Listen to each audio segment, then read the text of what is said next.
Hi guys, welcome back to my channel. My name is Kamil Kuźmiak, and in today's episode we're gonna try to answer the question if the Sony APS-C cameras are dead. Let's get to it.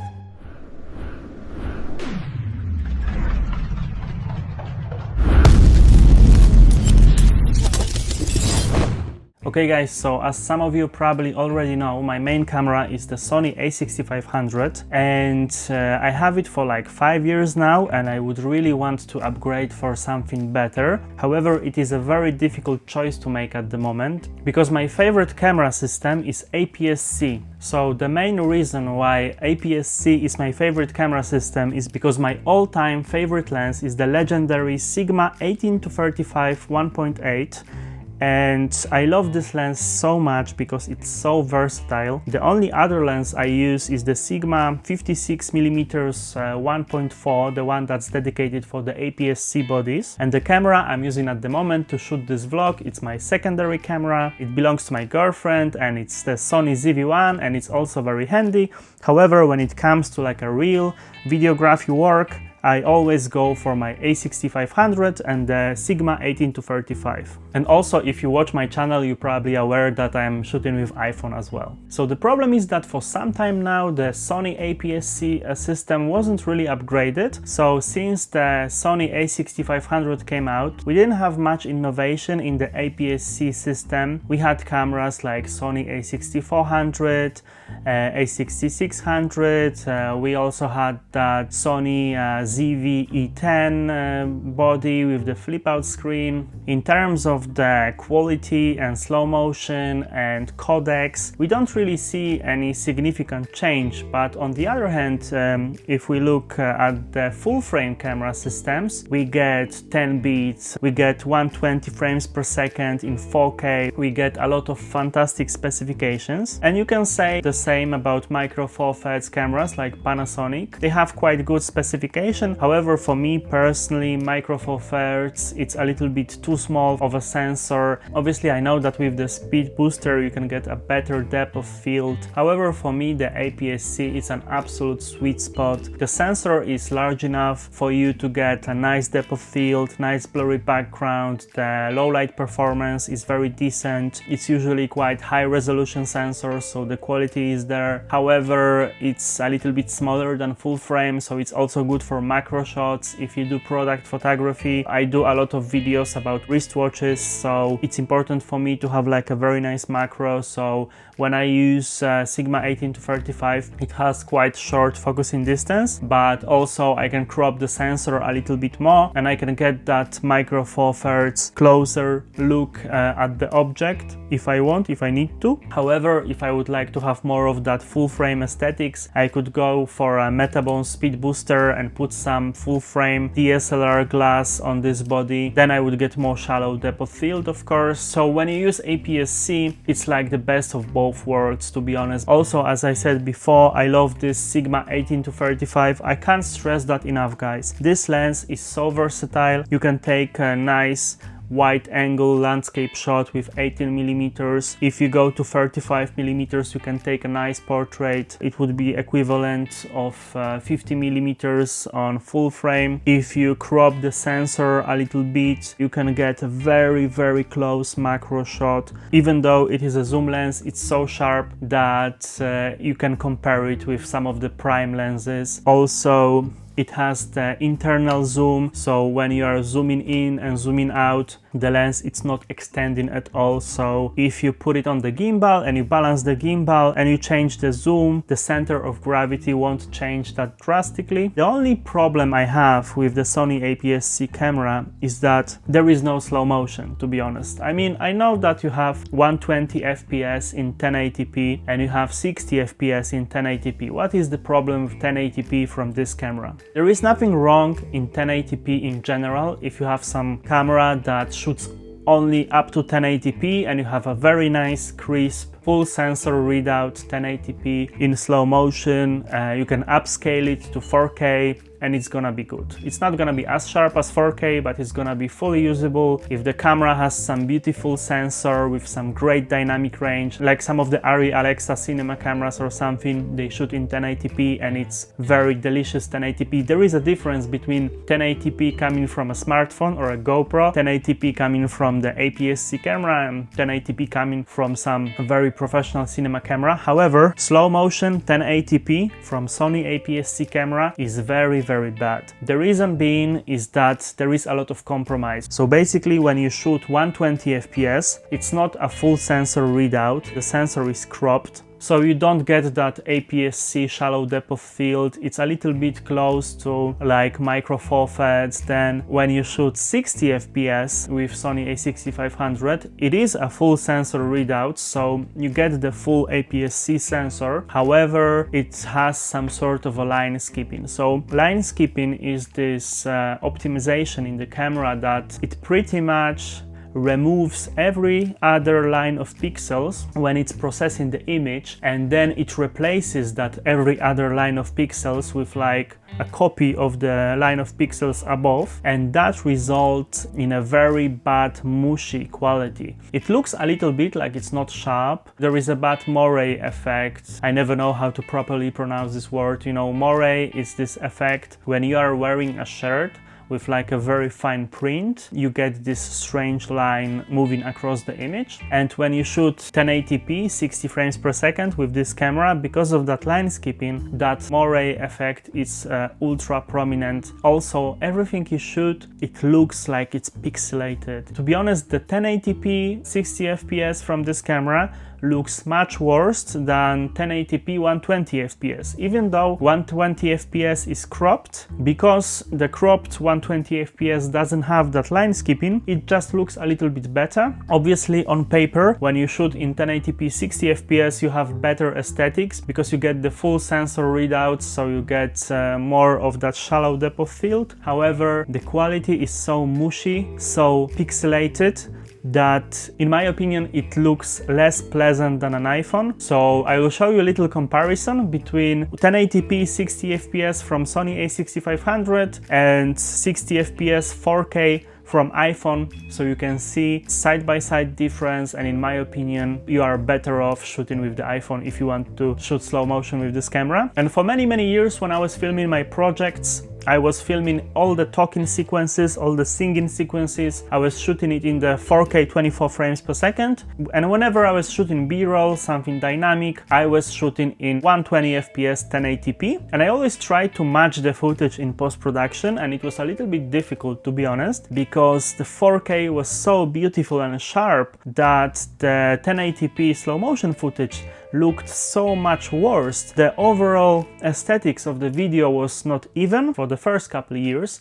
I used to export my videos in 1080p, so I used to downscale my videos from 4K to 1080p, and then I wasn't applying any artificial sharpening on the 4K footage, and I was applying a little bit of that artificial sharpening on my 1080p footage to make it look slightly sharper. Sometimes it worked really well if it was a like very cool shot with like a nice distant blurry background and with something on the foreground close to the lens. Then sometimes I could pull it off, and I have a couple shots that I'm really happy with, but there is always that dilemma when you have Sony a6500 or any other APS-C Sony camera, because it's pretty much the same thing. There is always that question, should I shoot this one in 4K or maybe should I shoot this one in 1080p in slow motion? And it's super annoying. For example, when I'm shooting talking sequence and when I'm shooting singing sequence for the music video, because I don't export my videos in 60 fps, I always export my videos in 24 fps. I don't really need any high frame rate because I'm not gonna slow it down in post-production, so then I can always stick to the 24 fps 4K. However, when I'm shooting B-roll, sometimes it would be super handy to be able to slow things down. Sometimes you have this situation that there is one moment it's good to have it shot in like at least 60 or 120 FPS, because then if you have 1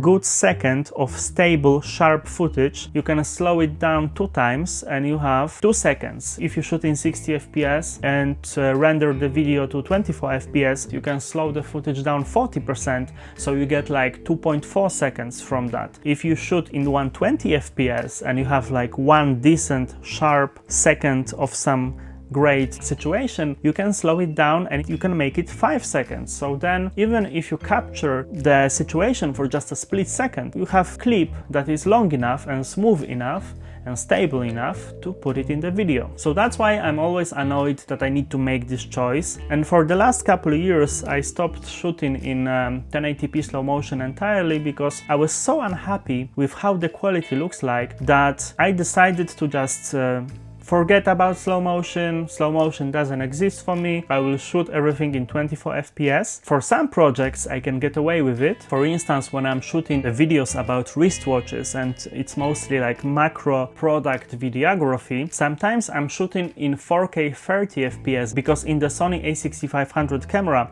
when you shoot in 4K 30 FPS, you get this slight crop but without any line skipping. So when you render to 24 FPS, you have that 6 extra frames, so you can have 80% slow motion. 80% slow motion is definitely not a lot.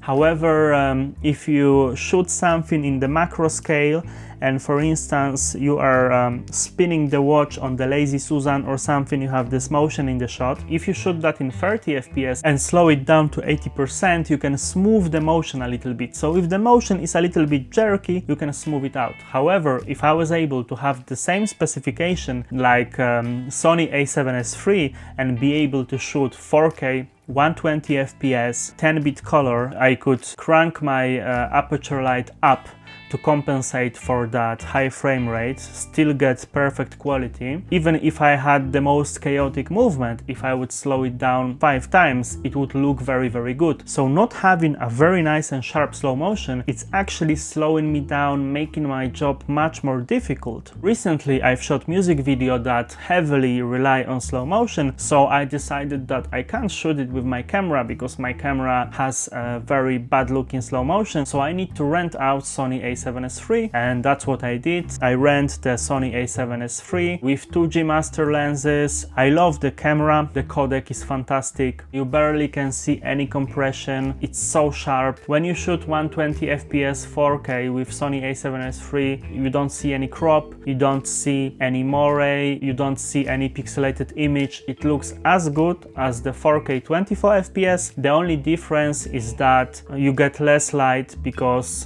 you get much shorter shutter speed, so obviously you need to compensate that with like a stronger light and stuff like that. However, the quality itself in 4K 120 FPS with Sony a7S III, it's absolutely flawless. The only problem I have with this camera, it's the full frame. I hate full frame. If I would decide to sell my a6500 and go full frame, there is sacrifices I need to make. The body is very expensive, that's one thing. Obviously I need to spend more money, I need to sell all my lenses, I need to buy new full frame glass, the lens is gonna be much bigger, my entire overall setup gonna be much heavier, more annoying to carry around. I'm gonna have the full frame aesthetics that I don't really need because I'm perfectly happy with what I can get with the APS-C body and the Sigma 18-35, so I really don't want to move to full frame, to be honest. So it would be absolutely fantastic if Sony would release a new APS-C camera like Sony a7000 or something like that, with actually the same specification like Sony a7S III, but with that APS-C sensor, and that in my opinion would be a perfect sweet spot. It would be so good, especially in combination with this lens, that would probably cannibalize the Sony a7S III a little bit, because if you could buy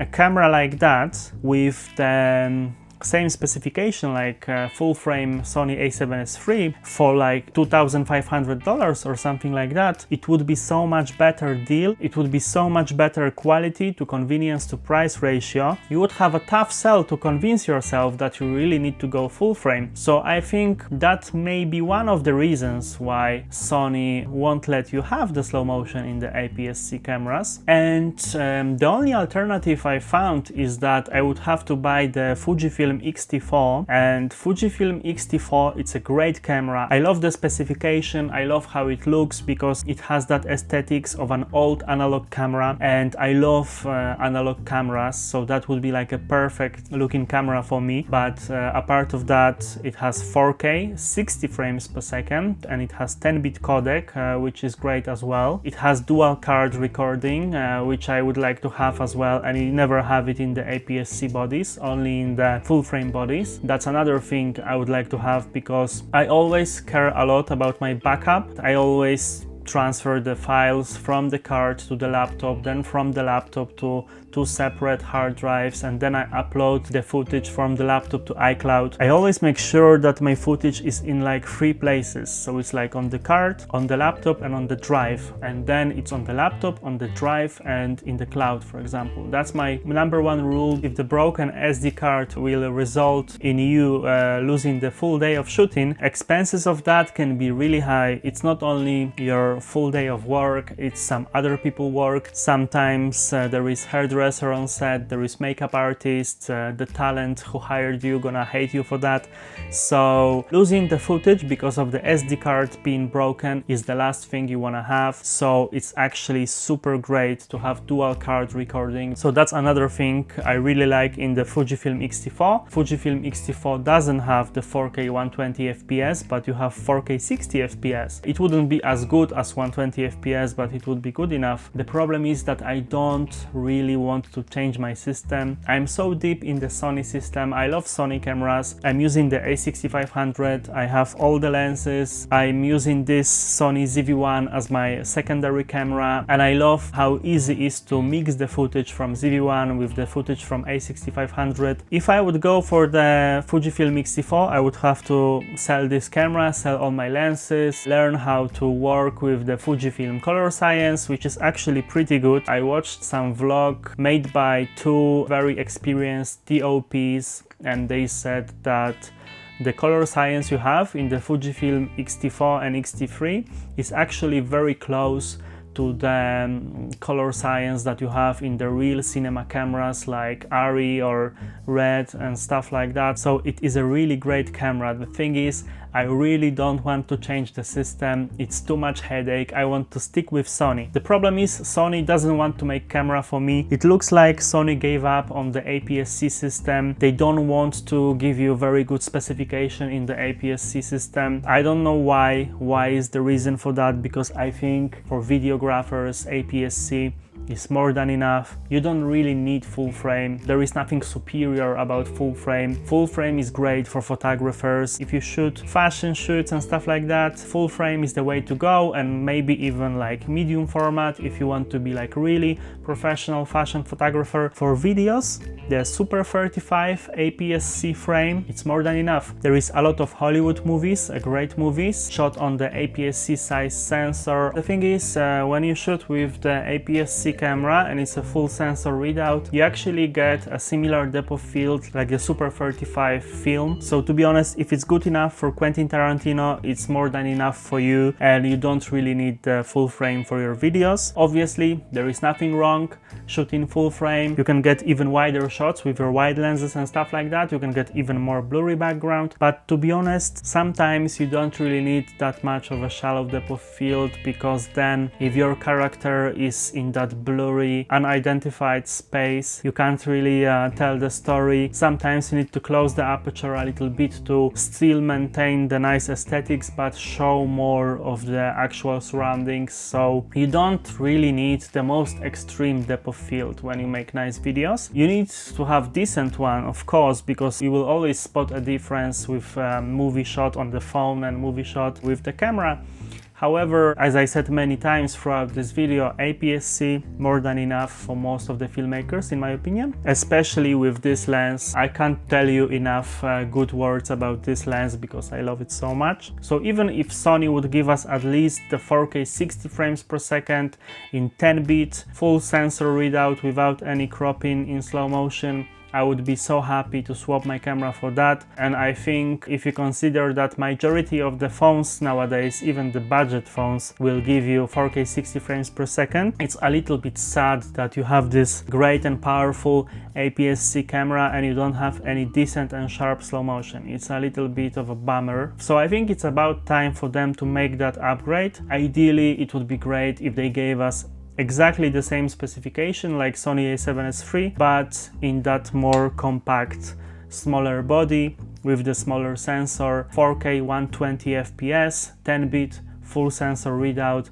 That would be perfect. And even some time ago, one of the YouTubers, I think it was the Peter McKinnon, he said that you should stop using slow motion and test yourself and try to shoot only in 24 FPS, not to rely on that 120 FPS all the time, to be more creative, to exercise your skills a little bit. And at first, that was the way I was thinking about this. I was like, okay, let me just try to make good videos without any slow motion and let's see how well I can pull it off. And I was even a little bit proud of myself, but then after a couple years I was like, I just want to have my slow motion back and I'm not gonna use that 1080p crappy looking slow motion because it's 2022 and that kind of quality, it's not really that usable nowadays. So Sony, if you can hear me, please give us the slow motion in the APS-C system, or if you decided that the APS system is dead, tell us officially so I can sell all my lenses, I can move to the Fujifilm system and we can part our ways, which I really don't want to do, but I've been waiting 5 years for that upgrade and it doesn't look like anything is coming out anytime soon. So please either give us the slow motion in the APS-C or release a statement that APS-C cameras are dead so we can all accept it and move forward. Okay guys, that's gonna be it for today's vlog. If you had fun, don't forget to leave the thumbs up and subscribe to my channel because there is more content on the way, and see you in the next one.